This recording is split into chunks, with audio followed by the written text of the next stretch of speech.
Here we are on step 3. Just to recap, step 1 was simply gluing our hammer together and making these edges nice and tight, nice and strong, so we can't pull this apart. Step 2 was coming up with a design for our hammer. So here you can see I have my design sketched out on my cardboard with a few notes to myself to remind me what I'm thinking. I also transferred those marks to my hammer. So now I know where to make the marks and start cutting away at the wood. So step 3 is finally using our rasp tools to start cutting away at the wood and producing the design that we came up with. So let's take a quick look at these rasp tools. The first in the 3-piece set is your standard flat rasp. You can see that it has a rectangular profile and it has many sharp teeth that go all the way around on both sides and even these thin sides. This is going to be great for helping to round our edges, going through maybe some of these larger pieces where we want to take off a lot of material. Maybe not so much in the curved spots, but definitely on these chamfers. This would be a great tool for making straight edge cuts. The next rasp we have is very similar, but this one, as you can see, for one, it has a tapered end on it, and also it has a little bit sharper of an edge. And that's because it has a curved profile, with flat being on top and curved on the bottom. And that curve comes around to the sides, making it a nice sharp edge. Again, with these teeth not only on the faces, but also a little bit on the edges.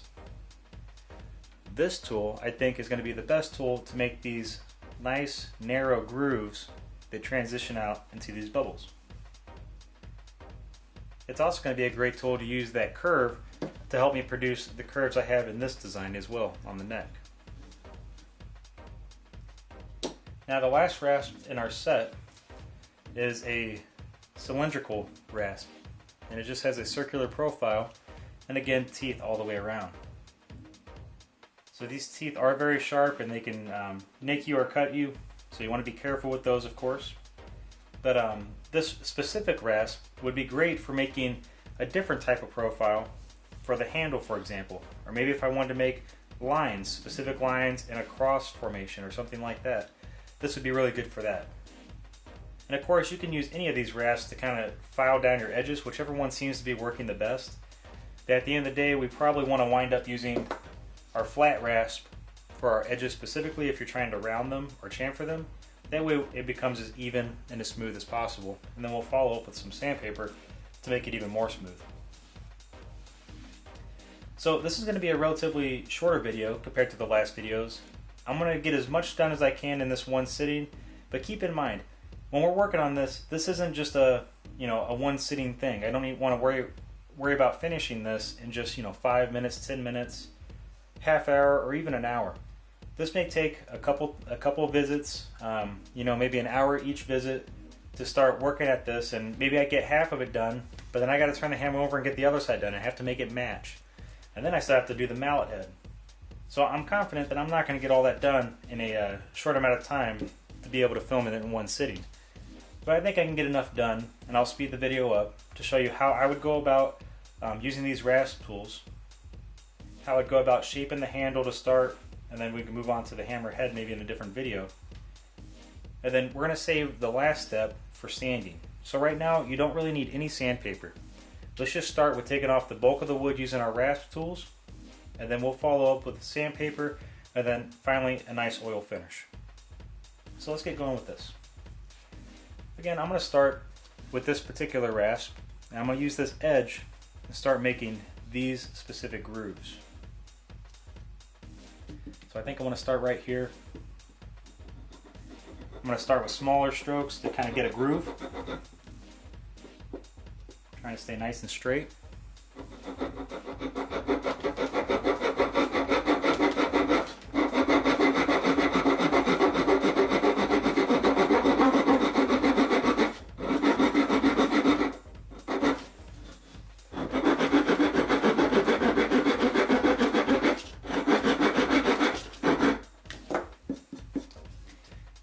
Just after a little bit of filing, I have a groove started. And I'm going to keep going. I'm just going to keep on working on that. It's going to take some time to shape it. You can also see that I'm beginning to make a little bit of a mess. Just after a few seconds of taking some mud off, I have a little bit of a pile of sawdust right here. I don't know if you can see that. Just under the handle here in the shadow. So again, it's important that you're working on a safe working surface like a piece of cardboard. I don't want to work on, worry about scratching the table with this tool. And if I slip and get up here or something, I don't want to worry about that. I just want to work in a nice, clean, safe spot. So I'm going to go ahead and keep working. I'll speed the video up, and hopefully I'll get somewhat close by the time I'm done working today. Alright, let's take a look.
Alright, so you can see I made quite a mess. You can see that took quite a long time. That was give or take 15 minutes or so. But I got a good chunk done. I think my hands want a little bit of a break. I got myself a little bit there on the finger. So again, be careful with your tools. I might move locations. This was a little slippery, but overall I was able to get it. But I think we're coming along pretty close to what I was hoping for. I need to round these off a little bit more to try to get that true bubble look. But just the material I took off, that's already a much more comfortable grip. So of course I don't want to go too far. I want it to still have a strong handle. So I don't want to go too far and take off too much material. But I might try to round that a little bit more. I may not get to this entire smooth bubble, but I want to do my absolute best. But it's a much better comfortable grip already, and it's not even sanded down. It's still very rough. But it's just more comfortable to hold than it is up here. And that's the idea. So there we go. Just to go over a couple techniques that I was using.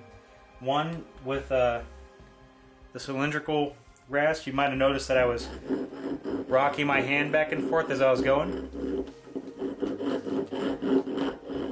That helps clean the teeth out. You also may have noticed that I was using the flat side of my my two-sided rasp. It has a curved side and a flat side. I was using the flat side, and I was at that time I was going at an angle and turning the wood at the same time.